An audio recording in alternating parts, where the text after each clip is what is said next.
One night it took me 20 minutes to get out of the rental car facility at an airport.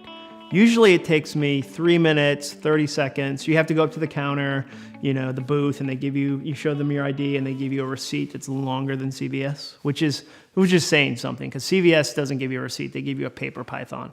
That's what they call it in the biz. But I went to check out and the line was long. It was long. And so finally I got to the booth and I said, "Why is the line so long?" And he said, "Well, yesterday was Labor Day. And so none of the business travelers that fly on Monday flew on Monday. They flew today on a Tuesday, but we staffed like it's a Tuesday, not like it was Labor Day. And so we have less staff here, and that's why it took a long time." And I said, "But didn't that happen last year and the year before and the year before? And can't you predict like when Labor Day will be next year? Can't you figure that out?" And the guard laughed and said, "Monkeys at a higher pay grade than me make those decisions." And it always made me think that that's what most of us do when it comes to our goals. We tend to not learn from what worked. We have a diet go well, and then we try to write a book. And we don't interview the diet to go, okay, what was helpful? What made sense? Why was I able to finish that? Or we're really detailed on fantasy football. We have amazing fantasy football teams. We have 4 different teams. I can tell you the win conditions coming out of Chicago and the third string kicker and what his emotional state is because he's going through a divorce. And I read an article on ESPN and here's what's going on. I can tell you all that, but when it comes to my finances, they're chaotic. So today what we're going to do is interview a win from your past. And we've got some questions. So get out your piece of paper. And I would love to just write down some of the things that worked for you from before.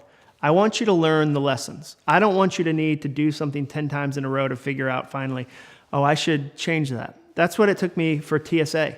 I went through security 50 times before I saw a faster line and said, you know what? I should spend 3 minutes and do the interview and say I'm not a drug mule and get a faster security clearance. That would probably make every flight better. That took me a long time to learn. I didn't learn from what worked. So I want you to learn. You ready?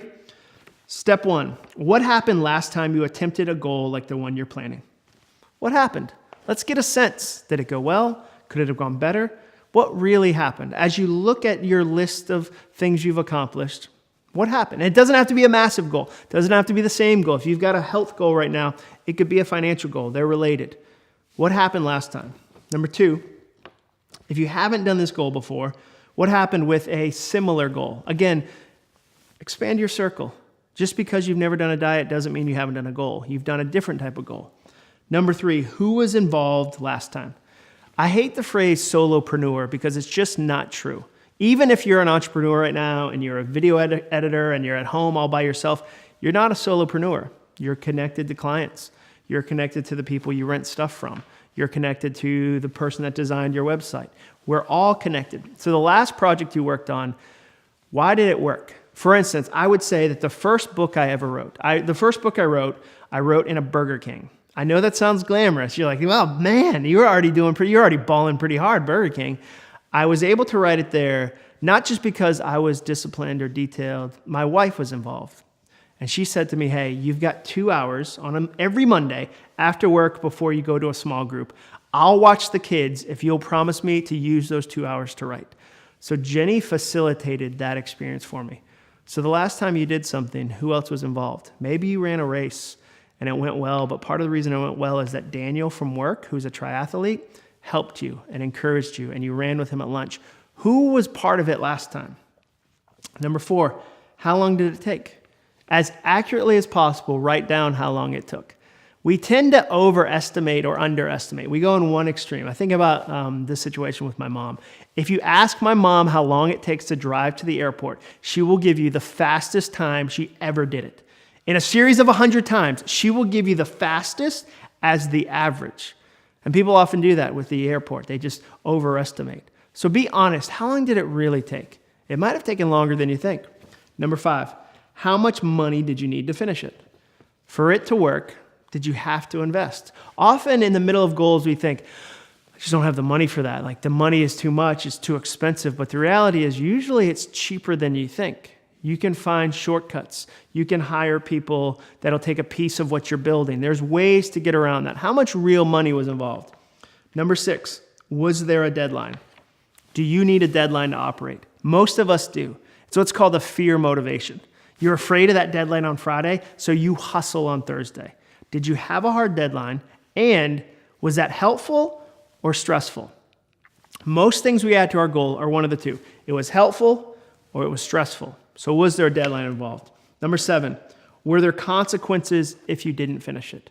Sometimes we need consequences. We need to know that our actions impact other actions and cause a chain result or a chain reaction. So were there consequences? And again, were they helpful or harmful?